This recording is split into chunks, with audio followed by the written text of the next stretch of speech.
We will give you 3 different years in the past, and I want to ask you to share an important memory from each of those years.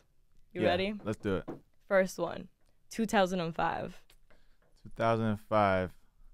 In 2005, I was a sophomore in high school, and I definitely lost my virginity in 2005.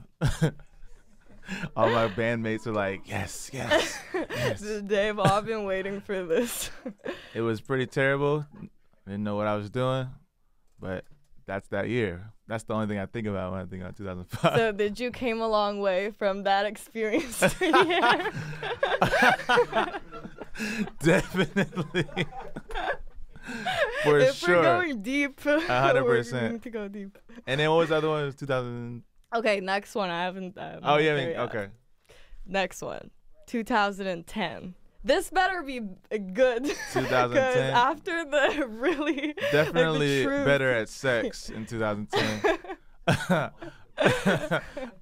What else? I think I like have put my first like mixtape together like ever in 2010. So before that, you weren't doing music that much? No, I was doing music. I was with a group, and okay. then we parted ways. I think 09 or 10. What was the name of the group?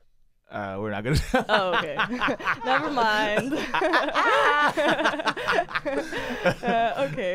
Yeah, no. Continue. So So after that, I had put like my own little mixtape out in 2010, and yeah, it was like 20 songs or something like that. But that's all I remember from that year. You had 20 songs in that? Yeah, That's like, crazy. Yeah, all produced and all written and all engineered by me. Yeah. Do you still produce or? Yeah, I dabble. I kind of come in and out. I get in where I can when it comes to the production sometimes, But now I understand more what you meant with the importance of teamwork. Yeah, exactly. It's crazy, like right. to do 20 songs every and yeah. So now I like going into the next project, I want to kind of like be more hands-on with the production aspect because I've kind of like taken a step back from it and just kind of focused on more of the songwriting.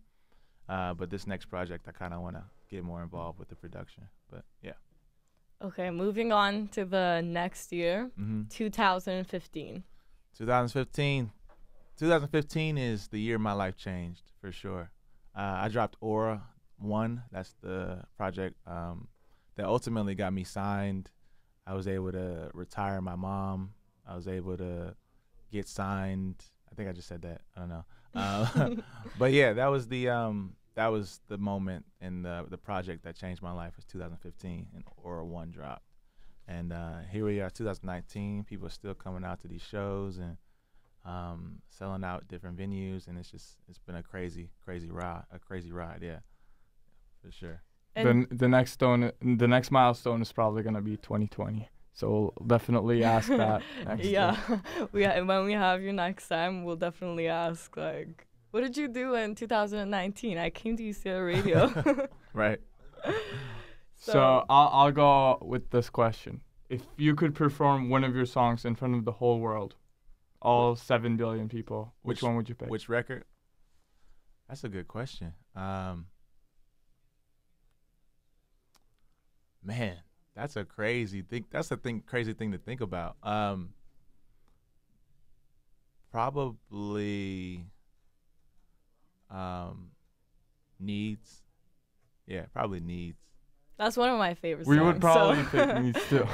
Yeah, we'll probably go sure. with that one too. Yeah.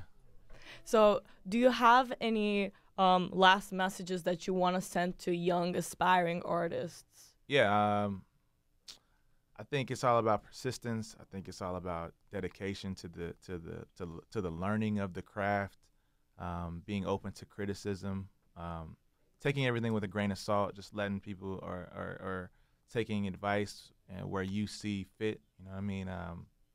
And at the end of the day, if it's something that you want to do, not allowing not anyone to tell you otherwise that you can't do it. I think a lot of people, when it comes to their dreams, themselves is the reason why they end up stopping, and not about the people around them. There's many times that I just felt like there's no way I'm gonna get signed. There's no way like people are gonna listen to my music on a global scale. And yeah, it happened to me, so I think it can happen to anybody. So yeah. Also, like when you mentioned criticism, I kind of want to ask you now that you have more and more attention and maybe a little bit more pressure on you. How do you kind of like mute that social media in your life? Yeah.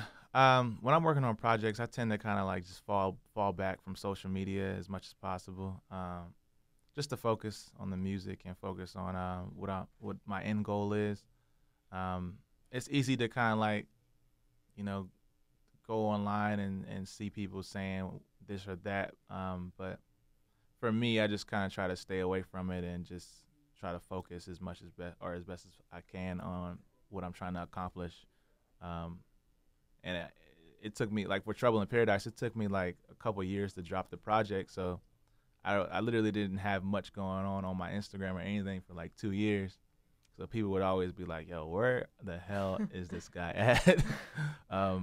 But yeah, I mean, to come back and to not be in the public eye as much for that long, and then to come back and sell venues out and, you know, go crazy on these tours, it's been crazy. So yeah.